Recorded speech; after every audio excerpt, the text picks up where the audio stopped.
path factors of virtuous conduct, sila, and the social objectives of moral conduct. 1. Introduction. On a fundamental level, morality, sila, virtuous conduct, is an objective truth. It is described by the three path factors of right speech, right action, and right livelihood. It refers to intentional speech, action, and livelihood that is free from evil, immoral conduct, and from thoughts of harm and depression. And it incorporates corresponding virtuous, upright behavior. From the outset, Buddhist practitioners should clearly discern the purpose and objectives of those moral practices that they uphold and undertake. They should understand how virtuous conduct fits into a wider system of spiritual training, recognizing that the deepening of virtue is related to mind development and wisdom development. Virtuous conduct supports concentration and leads to clear knowledge and vision, jnana dasana. It leads to the end of suffering, to blessings, and to true well-being. And it is essential for happiness, both for an individual and for society. The Noble Eightfold Path, comprising a complete set of spiritual factors, is divided into three groups: virtuous conduct, sila, concentration, samadhi, and wisdom, panya. These three main factors also comprise the threefold training: the training in higher virtue, adi sila sika, the training in higher mind, adi citta sika, and the training in higher wisdom, adi panya sika, which may be simply rendered as sila, samadhi, and panya. The entire Buddhist practice, training, discipline, spiritual development, and path to nibbana is incorporated within this threefold training, derived from the Eightfold Path. True, genuine, and complete moral conduct refers to the three path factors contained within the sila group, i.e. right speech, right action, and right livelihood. 2. Path factors of virtuous conduct.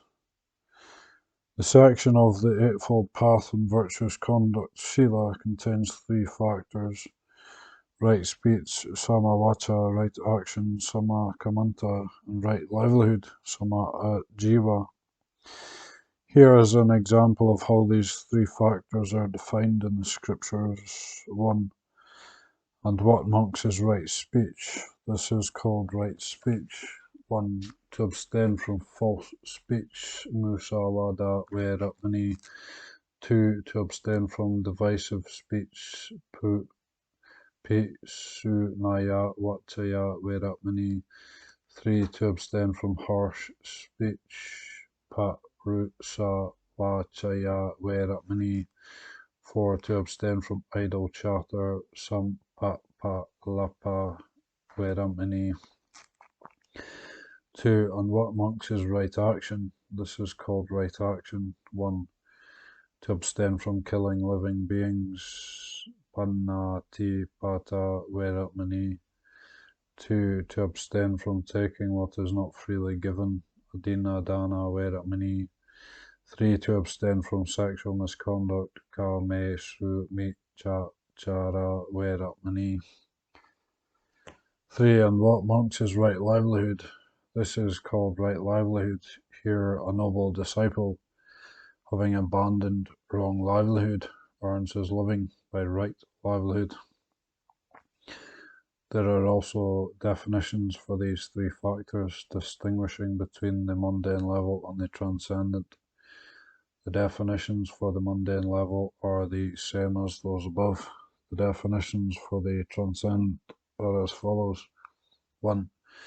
Transcendent right speech, the refraining, the avoidance, the abstinence from, the intention to desist from the four kinds of verbal misconduct in one whose mind is noble, whose mind is taintless, who has attained to the noble path and is developing the noble path. 2. Transcendent right action, the refraining, the avoidance, the abstinence from, the intention to desist from the 3 kinds of physical misconduct in one whose mind is noble and is developing the noble path. 3. Transcendent right view, the refraining, the avoidance, the abstinence from, the intention to desist from wrong livelihood in one whose mind is noble and is developing the noble path. 3. Universal principles of morality. The Buddhist teachings expand upon the essential principles of moral training, collectively referred to as the training in higher virtue, Adi Sila Sika, in a detailed and comprehensive way. Various precepts and moral standards are established for practical application in order to generate wholesome results for both an individual and for all of society. This practical outline of moral conduct begins with a teaching on behavior, the 10 wholesome courses of action, kusala, kamma, pata, corresponding to the 3 factors of the noble path mentioned above, and with a teaching on the most basic form of moral conduct, the 5 precepts. There is, however, no limit to the expansion and details of such a practical outline of moral conduct. Teachings are presented in the text according to specific individuals, time periods, locations, and other related circumstances. It is not possible here to compile all of these varied and detailed teachings on moral conduct. It is sufficient to present the central principles on the Buddhist teachings on virtuous conduct, which are described in the scriptures in a clearly defined way. I will leave it up to the reader to find specific teachings that match their disposition, life circumstances, and aims. Leaving aside teachings appropriate to specific individuals, time periods, places, and occasions, a key factor in determining practical teachings on virtuous conduct is a person's occupation or state of living. For this reason, there are distinct codes of conduct, precepts, and systems of practice for householders and for renunciants. A student of Buddhism must understand the principles, value, and most importantly, the objectives of these distinct ethical codes, both in their variant details and in their ultimate unity and concordance, in order to possess a true understanding of this subject and to practice the Dhamma correctly. The key example of distilling the essence of the path factors related to virtuous conduct and presenting practical principles of conduct is the teaching on the 10 wholesome ways of conduct, kusala, kamma, pata. This teaching matches the path factors directly. It only differs in so far as it arranges physical action corresponding to right action before verbal action corresponding to right speech. This teaching is known by other names, including upright conduct, sucharita, purity by way of body, speech and mind, and excellence of action. Following is a passage from the Pali Canon describing this teaching. At one time when the Buddha was staying at Pawan, the mango grove of the silversmith Kuda, Kuda approached the Buddha and they conversed on acts of purification. So Chaya Kama, Kuda said that he approves of the purifying rites prescribed by the Brahmins of the western districts, who carry water pots, wear garlands of waterweed, worship fire, and submerge themselves in water. According to these rites, in the early morning, on rising from one's bed, a person must touch the earth. If he does not touch the earth, then he must touch fresh cow dung or green grass, or tend to a fire, or pay reverence to the sun, or else he must descend into water 3 times in the evening. The Buddha answered that the self-purifying rites of these Brahmins are different from the self-purification found in the noble discipline Arya Vinaya.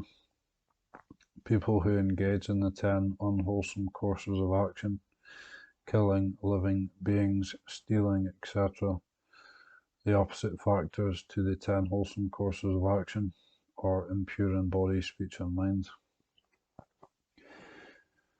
Regardless of whether they touch the earth, touch cow dung, worship fire, honour the sun, or refrain from these actions, they remain impure, because these unwholesome ways of action are inherently impure and lead to impurity. The Buddha then described the 10 ways of wholesome action, which lead to self-purification, Sochaya. 3 kinds of purification by way of the body. 1. A person abandons the killing of living beings, Panatipata, abstains from taking life, with rod and weapon laid aside. Conscientious and kind, he abides passionate and eager to help all living beings. 2. A person abandons from taking what is not freely given, adinadana, and abstains therefrom. He does not take with thievish intent the property of another situated at home or in the forest. 3. A person abandons sexual misconduct, kamesu michachara, and abstains therefrom. He does not violate women who are protected by their mother, father, brother, sister, or relatives, who are protected by the Dhamma, example by protective laws, who have a husband, women who are off limits, even those who are engaged. B. 4 kinds of purification by way of speech. 4. A person who abandons false speech, musawada, abstains from false speech, when summoned to a court, or to a meeting, or to his relatives' presence, or to an assembly, or to the royal family's presence, and questioned as a witness thus: So, good man, tell what you know. Not knowing says, I do not know. Or knowing he says, I know. Not seeing he says, I do not see. Or seeing he says, I see. He does not in full awareness speak falsehood for his own ends, or for another's ends, or for some form of reward. 5. A person abandons divisive speech, suna vacha, abstains from divisive speech. He does not repeat elsewhere what he has heard here in order to divide those people from these, nor does he repeat to these people what he has heard elsewhere in order to divide these people from those. Thus he is one who reunites those who are divided. A promoter of solidarity, who enjoys concord, rejoices in concord, delights in concord, a speaker of words that promote concord. 6. A person abandons harsh speech, parusa vacha, abstains from harsh speech. He speaks such words as are unoffensive, pleasing to the ear, and lovable. Words that go to the heart, are courteous, agreeable to many, and delightful to many. 7. A person abandons unreflective chatter, sampapalapa, abstains from trivial talk. He speaks at the right time, speaks what is fact, speaks on what is good, speaks on the Dhamma and the discipline.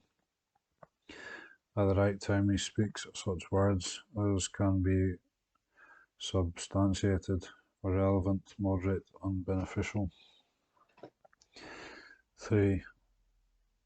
C. 3 kinds of purification by way of mind. 8.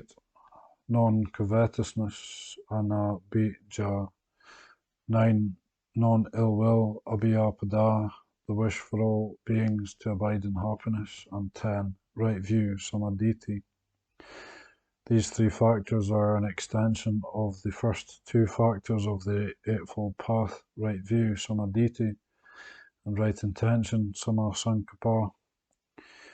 A person endowed with these 10 wholesome courses of action in the early morning on rising from his bed, if he touches the earth, he is pure. If he does not touch the earth, he is pure. If he pays reverence to the sun, he is pure. If he does not pay reverence to the sun, he is pure. Because these 10 wholesome courses of action are inherently pure, and they lead to purification. Earlier it was mentioned that the essential principles of virtuous conduct are expanded for practical purposes, suitable to particular circumstances. For example, in reference to someone who has been ordained as a monk, apart from the adjustment and addition of specific moral precepts, even those precepts that remain the same are sometimes interpreted in a new way. Compare these precepts on stealing and lying with the definitions presented above in the 10 courses of wholesome action. Abandoning the taking of what is not given, he abstains from taking what is not given, taking only what is given, expecting only what is given. By not stealing, he abides in purity. Abandoning false speech, he abides from false speech. He speaks truth, upholds the truth, is trustworthy and reliable, one who is no deceiver of the world. The expanded definitions for the factors of the Eightfold Path related to virtuous conduct are usually divided into 2 parts. The first part describes the refraining from doing evil, and the latter part describes performing a wholesome activity, which opposes the unskillful action that the person is avoiding. The former part employs language of negation. The latter part employs language of promotion or affirmation. This pairing of negative and positive instruction is a common attribute of the Buddhist teachings, in line with the principle, refrain from evil, cultivate the good. Beginning with the refraining from evil, the cultivation of the good can be expanded on progressively, which is not limited to these factors of the path. For example, in regard to theft, adinadana, although the teachings cited above are not expanded into a clear application of cultivating wholesome qualities, there are other complementary teachings on the key Buddhist principle of generosity, dana. For theistic morality, viz. A doctrine of natural truth.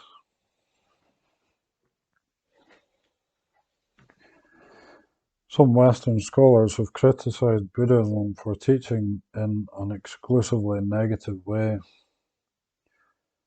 They claim that Buddhism teaches people to solely refrain from evil, but it does not encourage people to assert themselves in a positive way by doing good. Buddhism does not advise people how to promote goodness once they have refrained from wrongdoing. Buddhism is merely a teaching of subjectivity, an ethic of abstract thinking, a teaching of resignation and passivity. They go on to say that Buddhist teachings lead to Buddhists to be contented merely with avoiding evil, but they take no interest in helping other human beings find freedom from suffering and discover true happiness. These scholars claim that even though Buddhism teaches loving kindness and compassion, these qualities are confined simply to mental activities. They draw upon passages in the Tipitaka to support their view that the Buddhist teachings are exclusively negative. For example, they cite the definition for right action, Sama Kamanta, presented by Venerable Sariputta, on what, friends, is right action: abstaining from killing living beings, abstaining from taking what is not given, and abstaining from misconduct and sensual pleasures. This is called right action. Someone who recognizes the true practical application of these path factors, as is outlined, for example, in the elaboration of moral conduct contained in the 10 wholesome courses of action, will see that these scholars who offer criticism, much of which is well-intentioned, surely have garnered only an incomplete knowledge and do not understand Buddha Dharma in its entirety. It is clear that the system of virtuous conduct based on these factors of the path is not restricted to being negative, passive, subjective, or merely an ethic of abstract thinking. In any case, when one encounters such criticisms, one should take the opportunity to clarify these matters within oneself and expand one's understanding. The explanations of the moral factors of the path refer to basic behavior linked with intention. They are initially defined through a terminology of negation, i.e., the definitions emphasize the refraining from evil for the following reasons. In Buddhism, moral precepts and codes of conduct are not divine edicts or commandments etched in stone, which, through God's will, stipulate how people should behave, often through blind faith, without needing to understand the justifications for moral behavior. In Buddha Dharma, moral precepts are determined according to laws of nature, and collectively they constitute the beginning stage of spiritual development. Someone who upholds these precepts ought to discern the relationship to these natural laws. Although one may not yet possess a clear understanding and may only act at the level of faith, this faith should be well grounded at Karavati Sada. It should at least be based on a rudimentary understanding of cause and effect, enough to give rise to increasing degrees of wisdom. In the gradual development of Dhamma practice or of spiritual training, one must prepare a stable and even foundation. One begins with refraining from or eliminating unwholesome actions before one cultivates goodness and eventually reaches purity and liberation. This is similar to growing a fruit tree. One must first prepare the soil by removing harmful elements. Then one is ready to plant the seed, nurture the plant, and harvest one's desired fruit. In Buddha Dharma, virtuous conduct, sila, is the first stage of practice, in which the emphasis is on refraining from unskillful actions. At first, there is a repeated focus on those things that need to be eliminated, after which the boundaries of spiritual practice can be expanded by gradually including the elevated stages of concentration and wisdom. Within the system of the threefold training, moral conduct in itself is not a practice leading to the highest goal. Rather, it prepares the general foundation of one's life and makes one ready to cultivate the essential factor of mental development, which is referred to in brief as concentration, samadhi. This stage of development follows on from and reaps the benefits of moral conduct. The spiritual value of moral conduct is tremendous. The intention to refrain from evil or the absence of any thoughts of wrongdoing purifies and steadies the mind. A person is thus not disturbed by confusion, distress, or anxiety. The mind becomes tranquil and concentrated. When the mind is peaceful and concentrated, one develops clarity and proficiency in wisdom. One uses reasoned discernment and seeks ways to further cultivate goodness and to reach higher stages of spiritual accomplishment. Being endowed with a strong, virtuous, and joyous mind is of vital importance. In Buddhist ethics, there must be a constant link and integration between one's state of mind and one's external physical and verbal actions. The mind is the source of all action, and therefore intention is the principal factor in determining the true sincerity of a person's virtuous deeds. Not deceiving others is an inadequate yardstick. There must also be an absence of self-deception. Developing a wholesome integration of factors uplifts the mind and prevents the problem of mental behavior and external behavior being at odds with one another.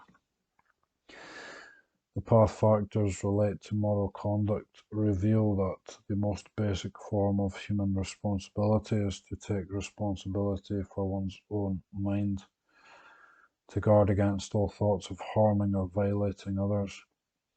When a person has established this basic purity of mind, personal responsibility expands outwards to sustaining and cultivating spiritual qualities and performing virtuous deeds in order to help others. In sum, there is the personal responsibility to refrain from evil and the social responsibility to act for others' well-being and happiness. To interpret Sila as the refraining from harm and wrongdoing is to define the principles of spiritual practice in a basic and uniform way. This interpretation emphasizes volition that is completely free from corruption and wickedness. When one has achieved such a basic discipline and freedom from affliction and turmoil, both internal and external, one can begin to expand on and cultivate aspects of wholesome and virtuous conduct. In regard to goodness, its details and methods of practice are limitless and vary according to time and place. Unskillful actions, on the other hand, can be strictly defined and determined. For example, both monks and lay people should refrain from telling lies, but the opportunities and methods for undertaking wholesome activities based on honest speech may vary.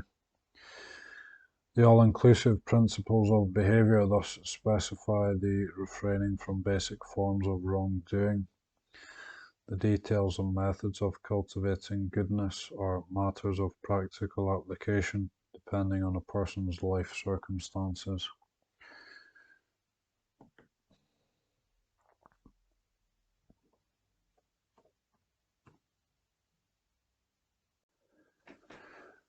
To arrive at the goal of Buddhism, it is necessary to develop every factor of the Eightfold Path.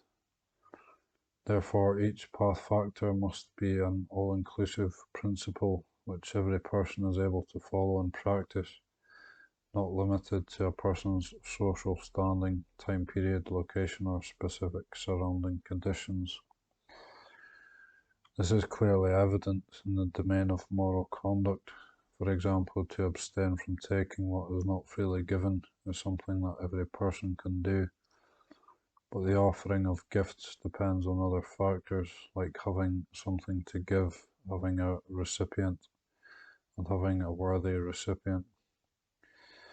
In the case that a person does not have the opportunity to give, intention that is free from any thoughts of stealing already purifies the mind and acts as a foundation for concentration.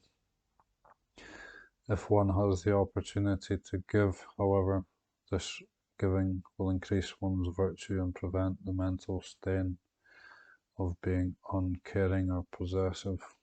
It is for these reasons that the primary interpretations of these path factors of morality exist in the form of negation, of abstaining from unskillful behavior, or of an absence of evil. The expanded interpretation of these path factors, which includes the positive act of generating goodness as a matter of practical application, as mentioned above. In Dharma practice, practitioners are often consciously developing a specific spiritual quality or virtue. During this time, the practitioner must be absorbed in and focus on that activity. In such circumstances, one's responsibility concerning other areas of practice is simply to prevent harmful or unskillful conditions from arising. Here, the desired benefit from moral conduct is to help regulate other areas of activity, to prevent one from erring and committing an unskillful action, to be free from mental weakness and disturbance, and to prepare a firm foundation in order to develop the chosen virtuous quality completely and resolutely. As mentioned above, the Buddhist system of spiritual training is threefold, comprising moral conduct, concentration, and wisdom. Moreover, it is based on natural phenomena. Many of the critical scholars mentioned above, however, view morality from the perspective of a theistic tradition, and thus they can make neither head nor tail of the Buddhist system. It is important to distinguish between moral conduct as taught in Buddha Dharma and moral conduct as taught in theistic religions. This analysis should include those teachings on karma and on good and evil. Here are some important points on this distinction. In the doctrine of natural truth, Sabhava Nityama, i.e. Buddha Dhamma, principles of moral behavior are determined and defined according to causal laws of nature. In theistic religions, moral principles are divine commandments laid down according to divine will. From the angle of negation or restraint, moral conduct in Buddha Dharma is a principle of self-discipline and self-training, and therefore the prescribed precepts are referred to as training rules, Sikkhapada. As for moral conduct in theistic religions, it is comprised of prohibitions, of commandments laid down from a power above. In Buddha Dharma, a vital factor for moral conduct is well-grounded faith, akara vati sada, a trust in natural laws, and a basic understanding that volitional actions and their results proceed in accord with causes and conditions. A vital factor for moral conduct in theistic religions is devotional faith, bhakti, a belief in, acceptance of, and obedience to those things prescribed by God, and a complete entrusting oneself to these prescriptions without needing to question their validity. In Buddha Dharma, a correct upholding of moral precepts entails self-discipline, beginning with the intention to refrain from all vices and followed by the development of virtues, which are diametrically opposed to such vices. In theistic religions, the upholding of moral precepts entails strict obedience to divine commandments. In Buddha Dharma, practice on the level of moral conduct has the specific objective of acting as a foundation for concentration. It is part of a system of training designed to prepare and enable a person to harness the power of the mind in the greatest way possible, eventually giving rise to wisdom and leading in the end to perfect mental freedom. As for, say, going to heaven, this is merely a natural consequence of causes and conditions. In theistic religions, however, upholding the commandments leads to divine favor. It is conduct that accords with God's will and results in the reward of being born in heaven. In Buddha Dharma, the good and bad results of moral or immoral behavior occur automatically according to a natural order. They stem from the impartial objective functioning of a natural law, referred to as the law of karma. These effects first manifest in the mind and then manifest further in a person's personality and way of life, in this lifetime and in future lifetimes.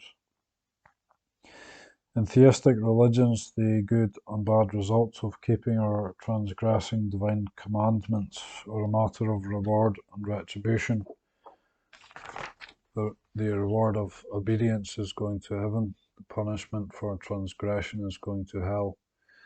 The reward or punishment is determined solely by divine judgment.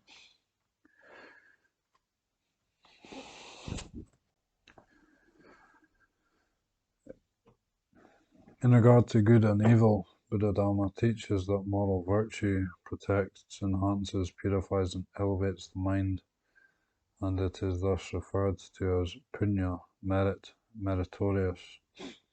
Moral conduct promotes mental prosperity and mental health. It is a skillful action. It conforms to wisdom, and it leads to liberation. Thus it is called kusala, wholesome, skillful. Wicked, immoral behavior, on the other hand, impairs or decreases the quality of the mind, and thus it is called papa, evil. It damages a person's life, it is unskillful, and it is conducive neither to mental well-being nor to liberation. Thus it is called akusala, unskillful, unwholesome. In theistic religions, good and evil is based primarily on faith and devotion. Behavior is measured by obedience and conformity to God's will and commandments.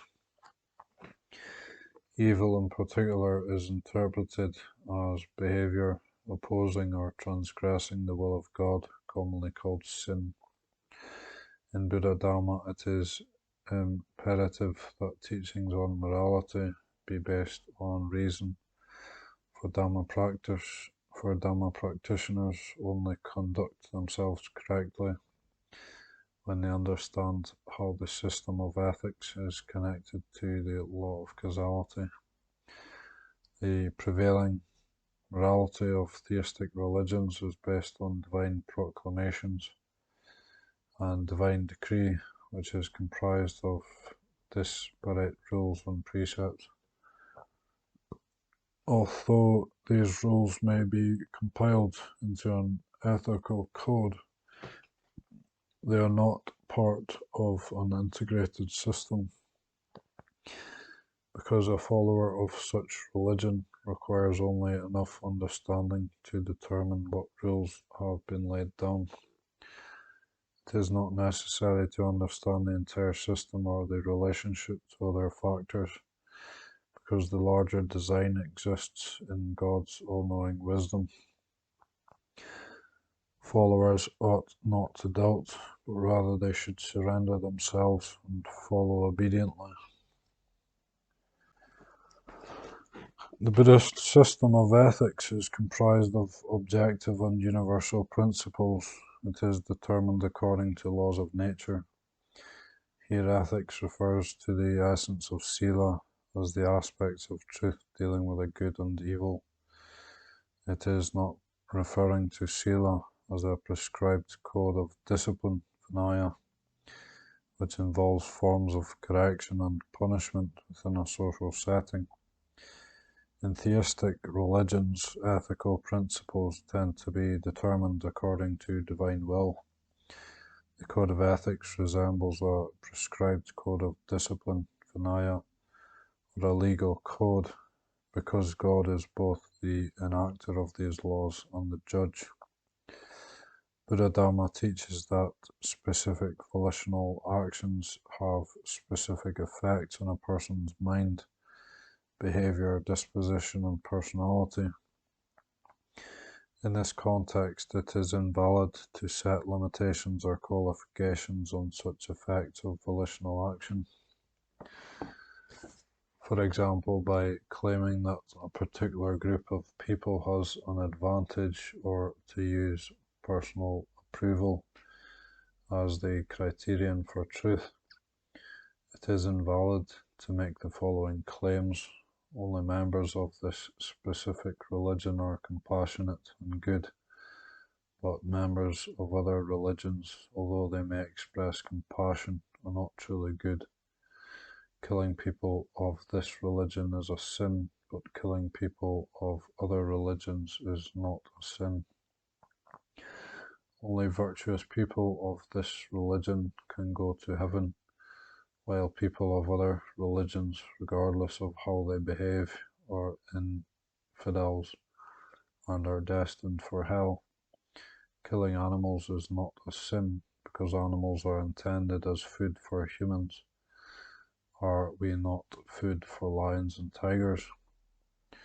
Having said this, it is valid, however, to distinguish between different kinds of volitional actions.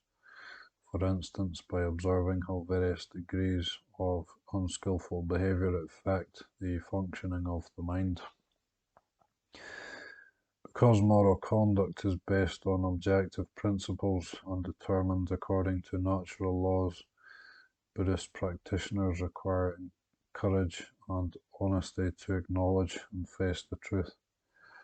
They are urged to accept the truth of conditions, that good and evil, right and wrong, exist within themselves and within the world.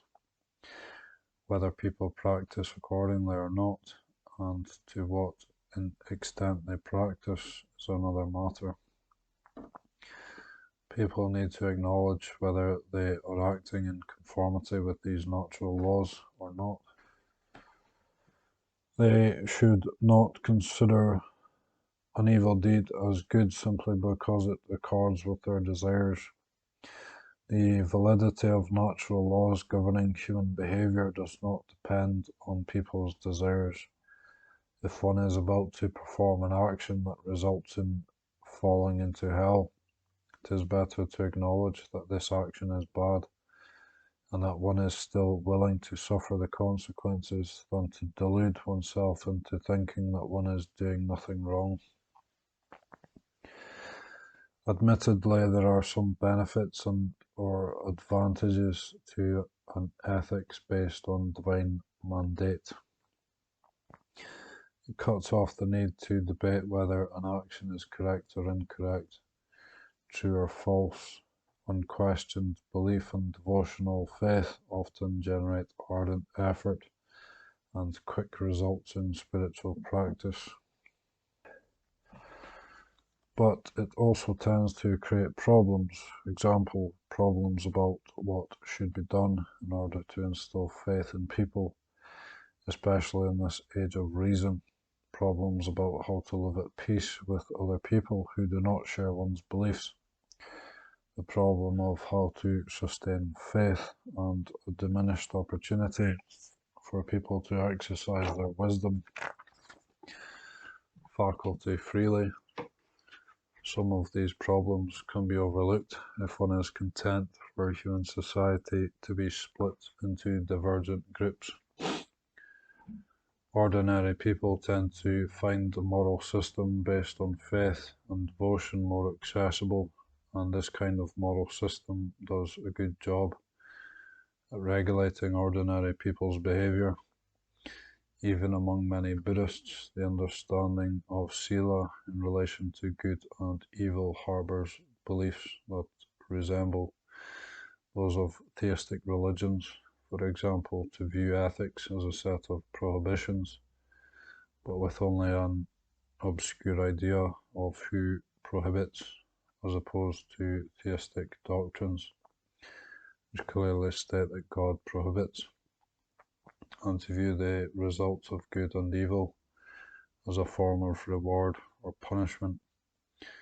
The problem with such a system, however, is that it relies primarily on faith. It can provide people with moral loopholes by determining unwholesome actions as innocent or innoxious. People may justify them in order to gain something for themselves. Take, for example, the notion that killing animals is not a sin, which assuages people's sense of guilt and makes them feel blameless. Although convincing oneself of one's innocence can be effective, it has adverse effects in other areas of one's life and does not accord with the path of wisdom. Buddha Dharma encourages people to have a clear awareness of the truth at every stage of spiritual practice and to be able to determine and judge the truth for themselves. It teaches people to use methods of self-motivation and independent action, which include a thorough understanding of the factors involved. These methods of self-motivation should be harmless and only be used as a support for generating other spiritual qualities.